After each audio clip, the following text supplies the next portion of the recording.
अस्सलाम वालेकुम। आज हम पढ़ेंगे बिलीफ नेटवर्क क्या होता है। बिलीफ नेटवर्क भी हमारे पास क्लासिफिकेशन की एक टेक्निक है। ये रीजनिंग पे बेस करता है, ठीक है।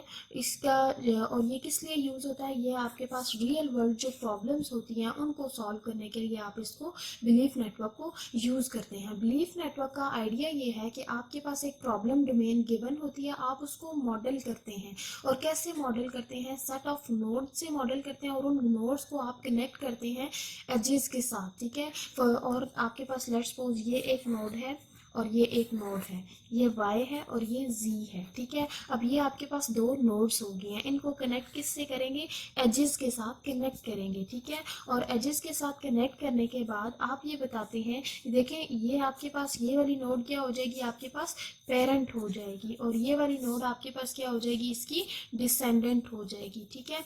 तो जो बिलीफ नेटवर्क है उसका आइडिया यही है कि आप इसको सेट ऑफ इंटरकनेक्टेड नोड से आप इसको प्रॉब्लम को सॉल्व करते हैं, ठीक है। और इसको हम पेरेंट कहेंगे और इसको हम डिसेंडेंट कहेंगे। अब ये कहाँ कहाँ पे एप्लीकेबल होता है, मेडिकल डायग्नोस्टिक में और रियल टाइम एप्लीकेशंस वगैरह में ये एप्लीकेबल होता है, ठीक है। अब हम इसकी एक एग्जांपल देख लेते हैं। हमारे पास एग्जांपल ये है कि alarm is activated in case of earthquake और बर्गलरी, ठीक है। अलार्म एक एक्टिवेट होगा, या तो कोई अर्थक्वेक होगा या फिर बर्गलरी होगी, तो तब आपका अलार्म एक्टिवेट हो जाएगा। जब ये एक्टिवेट होगा तो ये अपने दो नेबर्स को कॉल करेगा। आपने प्रोबेबिलिटी फाइंड आउट करनी है, जे की, एम की और ए की प्रोबेबिलिटी फाइंड आउट कर लेनी है। पहले हम एक ग्राफ ड्रॉ कर लेते हैं। हमारे पास ग्राफ ये है कि वो कहते हैं अलार्म इज एक्टिवेटेड, यानी एक अलार्म है, उसको मैं ए से डिनोट कर रही हूँ, ठीक है।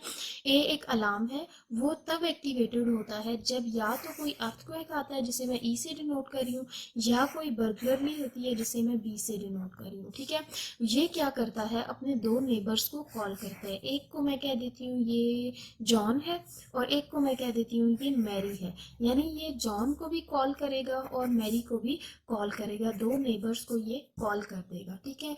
तो हमने प्रोबेबिलिटी फाइंड आउट करनी है जे, एम एंड ई की। हमें इसमें जो बर्गलरली, अर्थक्वेक, अलार्म और जॉन मैरी और मैं ये जो है जॉन एंड मैरी की, इनकी वैल्यूज़ ट्रू की दी हुई होती हैं, ठीक है।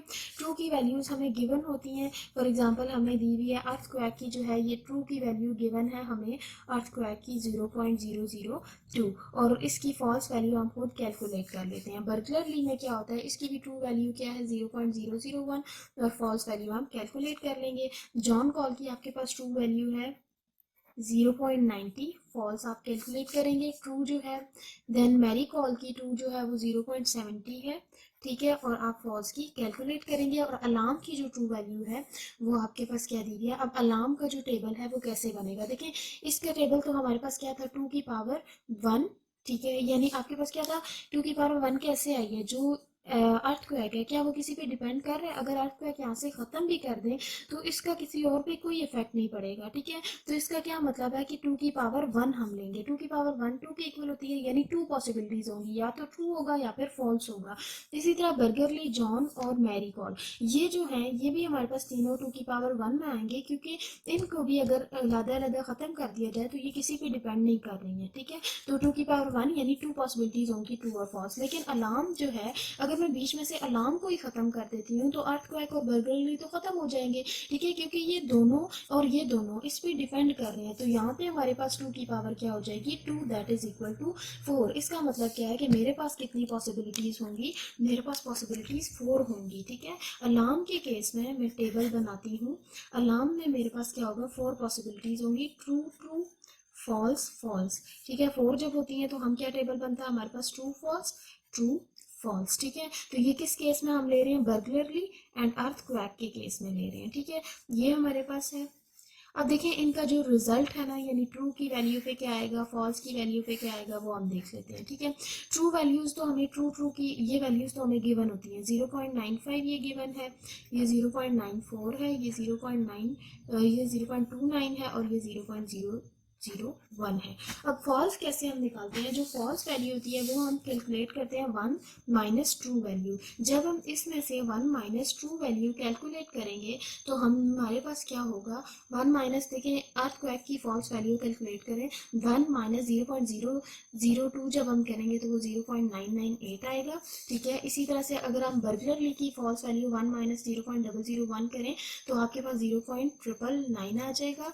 और अर्थक्वेक की पहले जॉन कॉल की देख लें, जॉन कॉल की फॉल्स वैल्यू इसी तरह से माइनस करेंगे तो ये आएगी, और मैरी कॉल की 0.01 आएगी। अब ये देखें इनकी भी 1 में से 0.95 माइनस करें तो 0.05 आएगा, इसी तरह 1 में से 0.94 करें तो 0.06 आएगा, 1 में से 0.929 सॉरी करें तो 0.71 आता है। इसी तरह से यहाँ पे हमने false value 1 minus true value से कैलकुलेट कर लेनी है। अब हमने प्रोबेबिलिटी निकालनी थी ना, प्रोबेबिलिटी किसकी निकालनी थी? Probability of John, Mary and alarm की।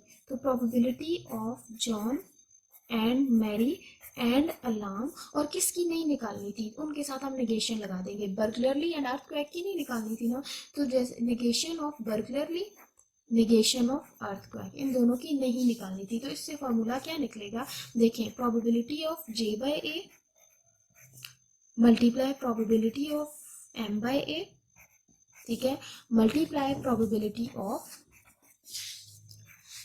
ए बाय ए के ऊपर कौन कौन था? बर्गलरली था और अर्थक्वेक था, और ये दोनों नेगेशन में थे तो नेगेशन बी कॉमा नेगेशन ई, ठीक है। आपके पास क्या होता है? नेगेशन बी कॉमा नेगेशन ई, और आपने क्या करना है? इसको मल्टीप्लाई कर देना। अब इन दोनों के साथ देखें हमारे पास क्या होगा? नेगेशन बी एंड नेगेशन ई कर देना है, ठीक है। अब इनमें देखिए मैंने आपको वैल्यूज बताई हुई है जॉन और जे बाय ए। जे बाय ए की देखें जॉन वाले के अंदर आपके पास जे बाय ए की, अब ए है ना तो इसका मतलब है आपने ट्रू वैल्यू देखनी है। जब आपके पास ए डैश होगा तो इसका मतलब होगा कि आपने इसकी फॉल्स वैल्यू देखनी है। अब देखें आपके पास जे है, जे बाय ए है, तो आपने इसकी ट्रू वैल्यू देखनी है। ट्रू वैल्यू देखें हमारे पास क्या थी? 0.90 थी, तो आपने इसकी जगह 0.90 पुट किया। मैरी कॉल की चेक करें आप, तो आपके पास मैरी कॉल की थी 0.70, तो 0 मल्टीप्लाई 0.70 मल्टीप्लाई प्रोबेबिलिटी ऑफ ए और नेगेशन बी, नेगेशन ई। नेगेशन बी का ये मतलब है कि आपने बी भी ट्रू हो और अर्थक्वेक भी सॉरी बी फॉल्स हो, अर्थक्वेक भी फॉल्स हो। देखिए इस टेबल में अर्थक्वेक भी